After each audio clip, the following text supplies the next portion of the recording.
Gamdias just added to their team with the Pheme.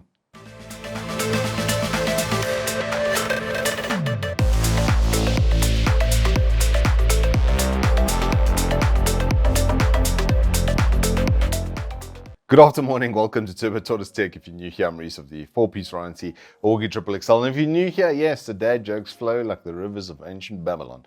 We have the Gamdias Pheme M1, their full-fledged full-fledged microphone that I've seen from them. I've been around with them since they first launched on Uncle Evetech, probably 3 years ago. We've been testing a variety of different things from them. And with their peripherals, I've often found pretty good bang for buck. And it's actually no different here.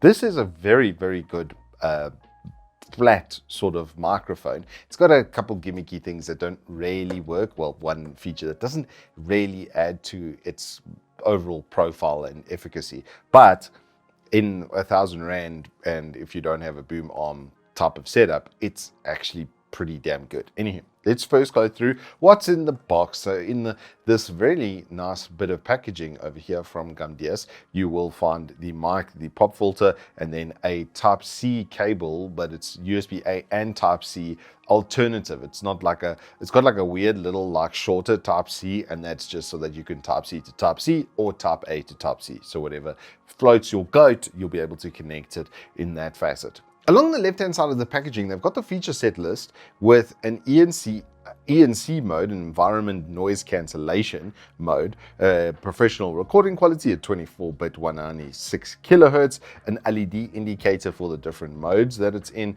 the included pop filter, and then a double layer grill on this as well. So it's actually pretty well built, honestly, all things considered. And when we look closer at the microphone, you're going to notice on the front is that mute button. It is capacitive as well. It's touch, which is kind of cool. If you tap it once, it will turn red, and if you hold it in, it will turn green to let you know the ENC mode is active. Below that, we have the gain volume knob over there, and then around the back there is another one for your chat and audio mix balance for PC audio, because you can send your PC audio through this to the 3.5mm headphone jack, which is just a normal 32 ohm 20 hertz to 20 kilohertz type of sound card. And then below that you have the Type-C with a very nice angled connector over there so that it can sit nicely within the stand. The stand itself is very adjustable. You can go pretty much directly perpendicular to your surface with it, or have it facing straight up as per sort of normal. On the base, it does have a nice bit of foam over here just to try and dampen any audio pings and such, but it's okay. And in function, it kind of doesn't really work out. There are little rubberized bits on either side of the connecting point over here to try and give it a bit of a shock mount type of vibe, but like I said, you'll see when we get to the testing, it doesn't really work all that fantastically. On the bottom, however, there's a 5/8" connector over there. So in that little recess over there, you can connect any boom arm with a 5/8". About the only thing then missing from this little package is a shock mount. That's pretty much the only thing that it doesn't have. The fact that it's got its own built-in sound card is pretty cool, and that you can monitor and do your chat balance from it. It's not very sensitive, I will say, having tested it. It's sort of doesn't really work until the sort of top 75% that it's going to cut your actual audio from your PC out, but you can fully cut out the PC audio, and then you can mix your mic back in, so you can monitor directly from the microphone itself. Now the diaphragm in here is right in the top of this double shielding setup over here, and you can actually see the diaphragm, which is a big plus. Some people get confused with this, and it's just got a standard cardioid pickup pattern. But how does it sound? I mean, it is a mic after all. That is its purpose. So let's jump over to the PC and give it a Turbo Tortoise test. Alrighty, so this is now a raw test of the microphone at absolute maximum gain, 95% volume, and with the pop filter on. And you can see the bass audio profile from this is absolutely exceptional. But if I even touch it, even so slightly, you're going to get ping. And if you're holding it or moving it around at all, you're going to get quite a bit of ping. So I apologize for this, but just so you can see me taking off the pop filter over here like that and putting it back down on the desk. I'm about 15-ish centimeters. It's sitting sort of right in front of me like that. And without the pop filter, I've got to say it sounds absolutely incredible. It is a little bit crisp without it, and plosives and stuff aren't handled obviously as well as having the pop filter on there, but it's got a really good bass audio profile that you can do a lot with.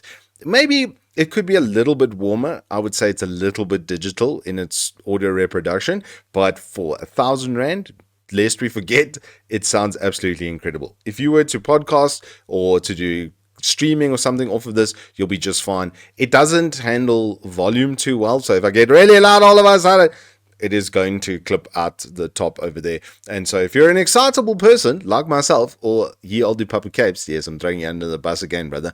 If you're like us and you're a bit loud, you are going to need to introduce a compressor to get the best from the microphone. But on a bass audio profile, to be this good for this amount of money, I'd say it exceeds expectations. Now, the other mode that I need to test is the ENC mode, and I'll show you why I say it's a bit gimmicky. Now it's in ENC mode, so it's enabled, and you can hear it kind of cuts out the audio to some degree, and it doesn't really do as good of a job as just having like a basic noise suppression filter in your OBS. That is going to be, in my opinion, superior to that. You can make up your own mind based on this sort of test. But if I switch back now to the standard mode, honestly, I feel it sounds a little bit better. I'm going to put the pop filter back on and switch it back into ENC mode for a second. Here we go. I'm trying not to blow your guys' ears off while I'm doing this. So this is in ENC mode from when I started speaking again. And with the pop filter and the ENC mode, I think, yeah, it's going to cut out just a little bit too much of the wave for it to come through with any warmth and depth. So I definitely feel like just the standard mode, as I switch back to that now, with the pop filter, with a couple of little tweaks on it, you're going to have something that's pretty damn good. Anywho, back to the studio. So as you can see, it's got a pretty good flat audio profile. The pop filter is very thick and it does do its job. It's funny because it's got a bit of molding over here from the stand, from its packaging and such, but that should work itself out over time. But as a default flat sort of operating mic, it's pretty damn good. Yes, the pings from moving it around and stuff could be not ideal for people listening in, and especially if you just attach a hard 5/8 inch over here, it's probably going to exasperate that. But if you have an existing pop filter that this is going to fit into, because it doesn't have any jagged bits off of the edge and it's just basically a pod microphone on a little plastic stand like this, it's gonna work just fine. For R1,000, it is very good value, I have to say. I do think that there are slightly more expensive microphones that do give better audio production and a better value overall, but sometimes you only have $1,000. And if that's your use case scenario, then look no further. It's very good for R1,000.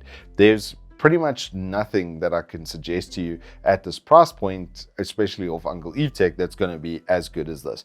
In general, I quite like it. Its build quality is pretty good. It literally just needs a little bit of a pop filter. You've got a built-in sound card, monitoring, all-in-one type of microphone. They definitely got the right feature set here for the microphone functions, but without a proper, not a pop filter, but a shock mount to get rid of those pings if you're touching it or moving it around, then that would be nice. That's about the only thing I would say is kind of like missing from this package. But out of box USB microphone that you're going to be able to use pretty much anywhere, that's got a broad enough pickup pattern as long as people are in front of it, it's got a lot of versatility to it. For us as gamers and streamers, it's going to be good. It's not going to give the people watching earache from listening to a bad microphone.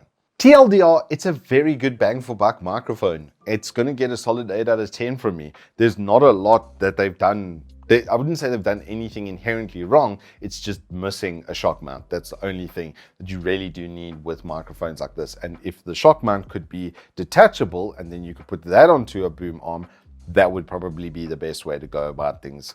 I think you know this from other mic reviews and from the ones that I've done as well. It's generally the best kind of setup. Anywho, that's all I've got for you on the Pheme M1. If you have enjoyed this review, please do hit us up with a like and subscribe, and I will see you on the flip side.